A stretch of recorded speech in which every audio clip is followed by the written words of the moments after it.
Di studio Catatan Demokrasi, Dr. Eva, Bang Fadlizon, kami juga akan mengundang tenaga ahli KSP, Bang Ali Mukhtar Ngabalin. Kita sama-sama menyimak terlebih dahulu, Bang. Ini kisah nyata dari para pasien isoman. Dan juga nanti kami juga akan hadirkan Dr. Siti Nadia selaku juru bicara vaksinasi dari Kemenkes RI. Tapi kita tahan dulu, kita ingin dengarkan terlebih dahulu Bang Fadlizon dan juga Dr. Ida, karena bagaimana kemudian kondisi isolasi mandiri, kondisi masyarakat pasien yang melakukan isolasi mandiri di rumah ini cukup beragam. Kita dengarkan salah satu pasien yang juga saat ini sedang menjalani isolasi mandiri, ada Mas Edwin di wilayah Jakarta. Mas Edwin, selamat malam. Assalamualaikum. Selamat malam. Waalaikumsalam, Mbak. Selamat malam, Mbak Andro. Iya, Mas Edwin ini juga sempat menjalani isolasi mandiri, betul? Iya, betul, Mbak. Saya sempat menjalani isolasi mandiri. Oke, saat ini hasil terakhir PCR seperti apa, Mas Edwin? Alhamdulillah hasil akhirnya kemarin saya di PCR dengan anak saya, alhamdulillah negatif. Hanya istri masih positif dan ibu juga masih positif. Ibu positif, bukan masih, ibu positif, kakak saya positif. Baik, Mas Edwin, domisili yang ada di Depok, Jawa Barat, kami ingin dengar, Mas Edwin, kami juga turut berduka kabarnya adik Anda yang sama-sama terpapar COVID-19 dinyatakan meninggal dunia beberapa hari yang lalu. Bisa cerita awalnya bagaimana, Mas Edwin? Kami turut berduka, Mas Edwin. Ya, terima kasih, Mas Andro. Terima kasih, Mbak. Ya, awalnya begini, Mas Andro. Tanggal 21 Juni, tepatnya hari Senin sore, saya dengan istri memeriksakan kesehatan ke salah satu klinik di Kota Depok. Lalu istri dinyatakan positif. Karena istri dinyatakan positif, saya juga dilakukan swab juga. Dan ternyata hasilnya kami sama-sama positif. Hari Senin itu malam kami pulang, saya berkoordinasi dengan warga, dengan ketua RT, dengan sekretaris lingkungan RT. Kami memberitahukan, menginformasikan bahwa keadaan kami positif. Kami melakukan isolasi mandiri di rumah. Nah, karena posisinya kami satu rumah dengan orang tua, dengan ibu yang notabene sudah kakinya patah ya, jadi beliau hanya duduk di kursi roda. Kemudian adik kami yang memang almarhum adik kami yang memang kondisinya memang Down syndrome atau keterbelakangan mental. Untuk ibu dan adik Mas Edwin ini sendiri pada saat awal itu belum dilakukan swab sama sekali, Mas? Belum tahu kondisinya terpapar atau tidak begitu ya? Oh, belum Mbak. Sama sekali belum. Jadi malam itu setelah kami dinyatakan positif, saya berkoordinasi dengan lingkungan, kemudian lingkungan meneruskan info saya positif ini ke RW, ke beberapa pejabat daerah, pejabat lingkungan. Saya juga memberikan informasi kepada Kasatgas COVID Kota Depok, kemudian dari Kasatgas COVID Kota Depok meneruskan ke Camat Pancoran Mas, dari Camat Pancoran Mas meneruskan kembali ke Puskesmas Pancoran Mas. Nah, setelah itu, karena kami tinggalnya satu atap, hanya beda pintu, beda tembok dengan orang tua, dengan ibu, dengan kakak, akhirnya kami menutup akses yang biasanya ibu kita bisa berlalu lalang, kita tutup aksesnya. Setelah itu hari Selasa, setelah kita informasikan ke beberapa pejabat daerah, dari pihak Puskesmas Pancoran Mas menginformasikan berkomunikasi melalui WhatsApp. Kira-kira bagaimana kondisi saya, kondisi keluarga saya, ada berapa anggota keluarga di sini. Lalu setelah kami informasikan kondisi, khususnya kondisi orang tua kami, ibu kami yang tidak mungkin bisa kami bawa. Kemudian adik kami yang Down syndrome juga tidak mungkin kami bisa bawa. Kami memohon agar pihak Puskesmas bersedia memberikan waktunya untuk melakukan tes PCR atau dan lain-lain kepada ibu kami di rumah. Nah, dari situ kemudian mereka memberikan akses jawaban, Mbak. Oke, kami akan cari waktu, lihat jadwal dahulu untuk melakukan kunjungan. Hasilnya? Nah, hari Kamis tanggal 25 Sebelumnya itu udah ada hasil dari WhatsApp bahwa ibu kami, adik dia, kemudian anak saya Adifa ini akan diminta untuk tes swab di puskesmas. Nah, sekali lagi saya informasikan kepada pihak puskesmas bahwa kondisi orang tua saya dan adik saya ini tidak mungkin bisa kami bawa. Karena memang kondisinya nggak bisa kami bawa. Dan notabene memang Mas Edwin dan juga istri kan sedang positif COVID-19 juga kan, tidak bisa kemana-mana ya, begitu ya? Betul. Nah, hari Kamis itu saya terpaksa saya bawa anak saya ke kecamatan untuk mengikuti jadwal swab di puskesmas kecamatan, Mbak. Setelah di puskesmas itu anak saya di swab, kemudian saya sempat bertanya kepada salah satu pihak medis, Mbak, kondisi orang tua saya, ibu saya, kondisinya tidak bisa berjalan. Kemudian adik saya kondisinya Down syndrome. Kami nggak mungkin membawa kemari, Mbak. Itu sangat amat membutuhkan waktu yang cukup panjang, cukup Responnya lama. bagaimana, Mas Adi, sampai akhirnya difasilitasi untuk menjalani tes COVID-19? Gini, Mas Sandro. Setelah saya menyampaikan informasi seperti itu dari pihak puskesmas memberikan jawaban, oke Pak, kami susun ini dulu ya, kami cari waktu dulu untuk kita lakukan kunjungan. Oke, setelah itu kami pulang, anak saya pulang dari situ pun kita nggak dikasih obat. Saya bertanya, anak saya nggak tahu positif atau enggaknya, tapi kok pulang dari sini nggak dikasih obat. Itu pertama. Kedua, hasil swab yang kita tunggu-tunggu itu nggak keluar-keluar. Kita hampir setiap hari tanya, bagaimana hasil swab anak sampai saya? Sampai berapa hari, Mas, menunggu hasil swab keluar itu, Mas? Itu tanggal 25. 1 minggu ada? Anak saya, tanggal 25 itu anak saya swab, kemudian tanggal 30 baru keluar. 5 hari. Waktu tunggu 5 hari tersebut tidak ada komunikasi pemantauan dari pihak puskesmas, obat-obatan bagaimana, Mas? Nggak ada. Jadi saat itu saya dengan istri juga bertanya, ini kok Diva, apalagi udah dinyatakan positif, kok nggak dikasih obat sama sekali? Nggak dikasih obat, ya sudah. Akhirnya kita obat-obatan biasa aja yang apa adanya aja di rumah. Lalu kondisi ini ibu saya dengan adik saya mulai flu, batuk, panas, demam. Alhamdulillah tetangga lingkungan di lingkungan setempat kami sangat banyak membantu kami, baik obat-obatan maupun kebutuhan sehari-harinya, Mbak. Mas Edwin, Namun, ya. Mas Edwin, kami yakin kondisi ibu dan juga adik ketika terpapar gejalanya beda-beda. Kalau untuk adik Anda, Mas Edwin, mohon maaf, yang meninggal dunia ini, apakah memang drastis sekali menurun dari ketika hasil tes keluar atau baru diketahui setelah meninggal, Mas, hasil tes ini? Iya, jadi gini Mas Chandro, adik saya itu sampai hari meninggalnya itu tidak dilakukan tes, tidak ada obat. Pada permintaan untuk melakukan tes sudah disampaikan ya? Sudah, dari awal sudah, Mbak. Kami sudah meminta, dari saya dinyatakan positif, istri saya positif, perwakilan warga pun sudah meminta untuk dilakukan tes kepada ibu dengan adik saya khususnya. Tapi tidak ada jawaban. Lalu karena kondisi adik saya mulai sakit, meriang, batuk, panas, demam, nggak mau makan, ya kita kasih obat apa adanya. Obat anak saya, OBH Kombi yang untuk anak-anak pun kami kasih minum. Kemudian obat-obat yang lainnya kita kasih minum seada-adanya aja, yang ada aja. Tapi kita Mas kasih Edwin, minum. Kami masih belum bisa membayangkan di dalam satu rumah semua terpapar COVID-19 sampai dengan kondisi adik Anda meninggal dunia, itu menanganinya bagaimana, Mas? Kalau memang tadi dari puskesmas sangat lamban, responnya juga lama sekali untuk pihak keluarga. Jadi apa tindakannya, Mas Edwin, sehingga bisa dimakamkan sesuai dengan prosedurnya? Jadi begini Mas Andro, hari Kamis malam itu puncak ya Mas Andro. Puncak adik saya itu batuk-batuk, badannya panas.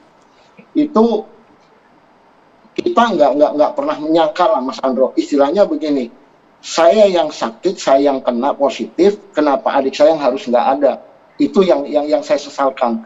Hari Jumat pagi jam 6, kurang lebih jam 6 pagi, ibu saya manggil adik saya, tapi nggak ada jawaban. Dan saya panik, saya masuk, saya terpaksa dobrak itu pintu, saya bangunkan, memang sudah nggak ada. Nah, dari saat itu, Mas Andro, kita hanya potong baju, pakaian, dan celana. Mohon maaf, adik saya masih mengenakan pampers. Itu hanya kita gotong dari kamar ibu keluar ke depan untuk kita baringkan di depan. Dari jam 6 itu kami nunggu pihak puskesmas datang ke sini. Itu baru nyampe kurang lebih sekitar jam 11 siang, kurang lebih ya.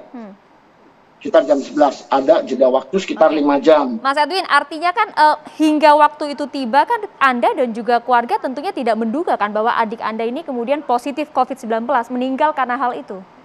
Iya, sama sekali kita nggak tahu hasilnya, Mbak. Sekali lagi, kalau kami secara pribadi, keluarga kami secara pribadi, kami nggak melihat ini sebagai tertular virus atau apalah. Kita niatnya udahlah kita mandikan, kita sholatkan, kita makamkan, selesai perkara.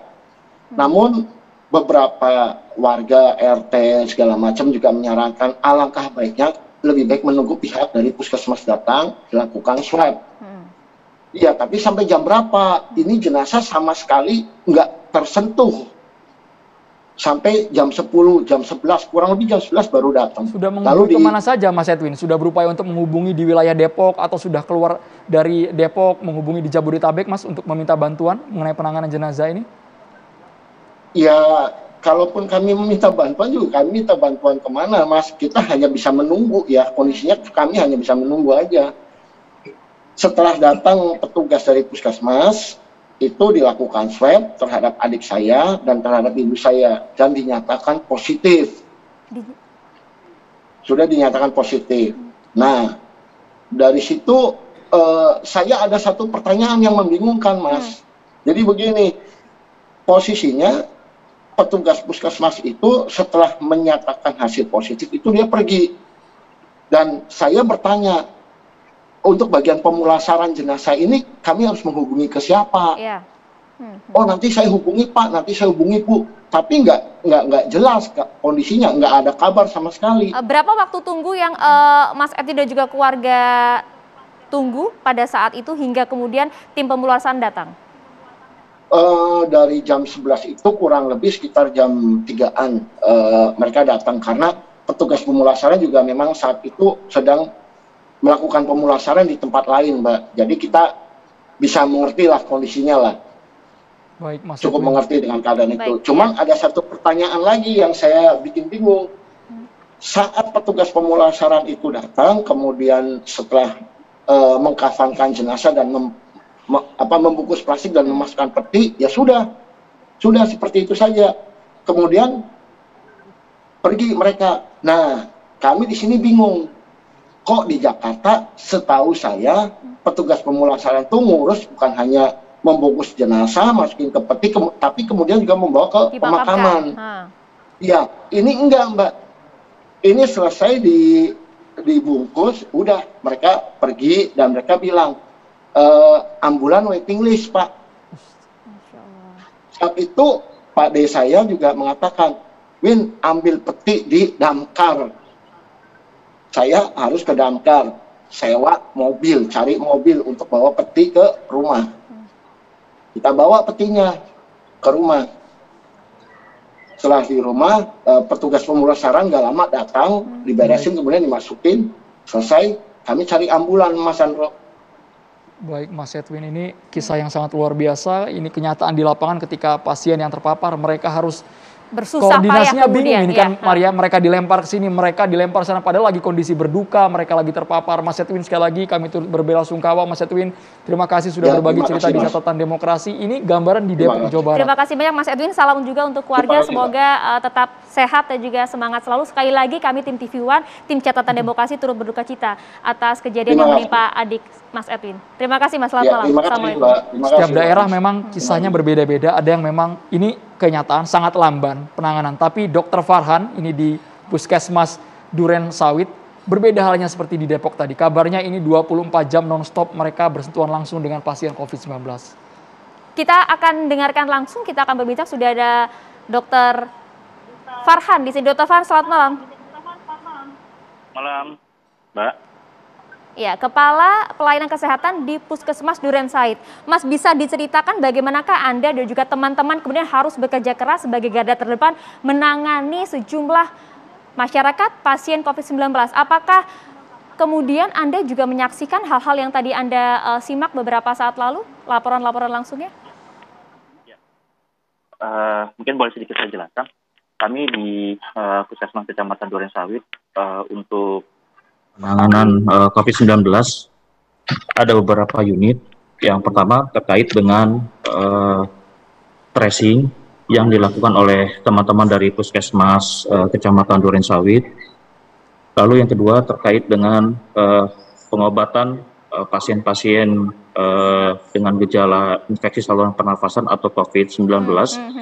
Yang ketiga untuk terkait dengan pelaksanaan swab atau uji usap tenggorok PCR maupun antigen yang dilaksanakan oleh Puskesmas. Jumlahnya berapa, Mas, selama satu hari, Mas, di Duren Sawit untuk swab PCR, untuk pasien swabnya isoman? di Puskesmas Duren Sawit rata-ratanya 400 sampai 450. Jumlah tenaga medisnya berapa itu? Jumlah tenaga medis yang terlibat se-Kecamatan Duren Sawit untuk pelaksanaan swab itu kurang lebih 80 orang. Apakah ini juga termasuk, Mas, melayani pasien yang sedang isoman di rumah mereka? Ya, itu termasuk melakukan pemantauan pasien-pasien yang sedang melakukan isoman di rumah. Itu berarti turun langsung ke lapangan atau bentuknya seperti apa? Dengan kasus yang tinggi saat ini, kita melakukan pemantauan itu melalui digital, jadi melakukan melalui video call ataupun telepon kepada keluarga pasien. Telemedicine, ya. Baik, kalau di Duren Sawit, Mas, di kawasan Anda kami ingin tahu berapa jumlah pasien yang isoman, yang ditangani. Apakah memang Anda cepat responnya kepada pasien, tidak tadi seperti kasus yang ada di Depok atau bagaimana, Mas, Dr. Farhan? Untuk di Duren Sawit sendiri, kasus aktifnya per tanggal 13 Juli itu sebesar 1.882. Dari 1.882 itu 1.766 melakukan isolasi mandiri. 1.000 lebih? Jadi kami di Puskesmas Kecamatan Duren Sawit melakukan pemantauan itu terhadap pasien-pasien yang sedang menunggu hasil PCR ataupun pasien-pasien yang kontak erat dengan COVID-19 atau dengan pasien COVID-19. Yang terakhir pasien-pasien yang hasil PCR positif dan tidak mendapatkan akses untuk perawatan di rumah sakit. Dr. Farhan, untuk saat ini, pada hari ini saja, berapa jumlah pasien COVID-19 di Puskesmas Duren Sawit yang sedang menjalani isolasi mandiri tadi? Jumlahnya berapa? Untuk saat ini, untuk per tanggal 13 Juli, yang sedang isolasi mandiri sebesar 1.766. Oh, baik. Ini berapa tenaga kesehatan yang menangani jumlah 1.000 lebih pasien ini, Mas? Untuk tenaga kesehatannya memang di kami tidak ada yang khusus untuk melakukan pemantauan. Konsultasi jadi semua online-nya, Mas? saling bersinergi. Baik, ini online atau offline, dokter? Untuk pemantauan pasien itu dilakukan secara online. Semuanya online? Jadi 80 tenaga medis tadi juga kemudian melakukan pemantauan secara online bagi pasien isolasi mandiri? Ya. Tapi kalau untuk pasokan obat bagaimana, Dok, kalau hanya online, Dok? Apakah dikirim ke rumahnya langsung atau bagaimana? Kalau memang secara konsultasi kesehatan online, untuk pasokan obat kepada pasien isoman bagaimana? Kalau untuk isolasi mandiri pemantauannya, itu kita punya tim sendiri, tim pemantauan. Jadi nanti tim pemantauan yang melakukan follow up terhadap kondisi pasien setiap harinya. Memang karena keterbatasannya adalah keterbatasan SDM dan banyaknya laporan yang masuk. Itu sekitar 500 sampai 700 Laporannya per hari. bentuknya seperti apa hingga ratusan dalam satu hari? Ada 3 laporan yang masuk. Itu pertama terkait dengan pasien yang melaporkan bahwa dirinya positif. Itu baik itu melakukan pemeriksaan PCR di klinik atau di rumah sakit, ataupun dia antigen mandiri di klinik atau rumah sakit. Yang kedua, pasien-pasien yang kontak erat, dan yang ketiga laporan untuk kematian. Dokter Farhan, nah berbicara mengenai kematian, apakah ini juga termasuk mengurus seluruh proses hingga pemulasaran jenazah? Iya, Betul, kami terlibat dalam melakukan pemulasaran jenazah. Semua gratis dokter ya, tidak dipungut biaya spesial pun ya? Iya. Oke, dokter, di Puskesmas Durensawit sendiri dalam satu hari ada data tidak berapa jumlah pasien isolasi mandiri yang meninggal dunia dan harus dilakukan pemulasaran dari pihak puskesmas? Menurut di data kami, itu mulai tinggi adalah sejak tanggal 19 Juni. Sejak tanggal 19 Juni hingga saat ini tanggal 12 Juli. Namun rata-rata kalau di rata-rata sekitar 4-5 orang yang meninggal dunia karena isolasi mandiri. Dalam satu hari 4 hingga 5 orang yang meninggal dunia. Dokter, bisa dijelaskan secara singkat ada tidak cerita dari tenaga medis Anda, dokter maupun perawat yang kemudian harus melakukan pengawasan hingga bahkan pemulasaran dari pasien COVID-19 yang harus menyerahkan seluruh waktu dan juga tenaganya untuk mereka? Ya baik, untuk teman-teman di Puskesmas Kecamatan Durensawit, pada pagi hari memang kita melakukan, kita dibagi, ada yang melakukan pemantauan dan melakukan terapi kepada pasien. Namun setelah jam 4 ke atas kita juga tetap harus posisi standby untuk melakukan pemulasaran jenazah. Karena memang untuk pemulasaran jenazah ini adalah ekstra ketat atau kegiatan ekstra di saat kasus sedang tinggi, dan yang melakukan adalah teman-teman yang sudah bekerja pada pagi hingga sore hari. Padahal artinya sebenarnya pemulasaran ini kan bukan tugas utama dari teman-teman di sana kan, Mas? Ya, memang sebenarnya bukan tugas puskesmas, tapi dengan kasus seperti ini tinggi dan adanya ketakutan dari warga maupun RT dan RW untuk melakukan pemulasaran. Jadi walaupun keluarganya ada yang sudah PCR ataupun antigen negatif, mereka meminta puskesmas untuk melakukan pemeriksaan dan melakukan pemulasaran. Itu yang menjadi PR terberat kami karena kami harus standby proses 24 jam. Terima kasih banyak Dr. Farhanudin dari Puskesmas Kecamatan Durensawit. Tetap semangat dokter, semoga diberikan kesehatan untuk menangani pasien yang menjalani isolasi mandiri dan juga yang terpapar COVID-19. Terima kasih dokter, salam juga untuk rekan-rekan tenaga medis di sana. Kita perlu dengar juga ini Maria, ketika pemerintah sudah melihat ini loh kenyataan di lapangan, tindakan dari pemerintah apa? Apakah nantinya akan gencar memantau seluruh pasien isoman yang berada di rumah? Sesaat lagi hanya di Catatan Demokrasi pemirsa.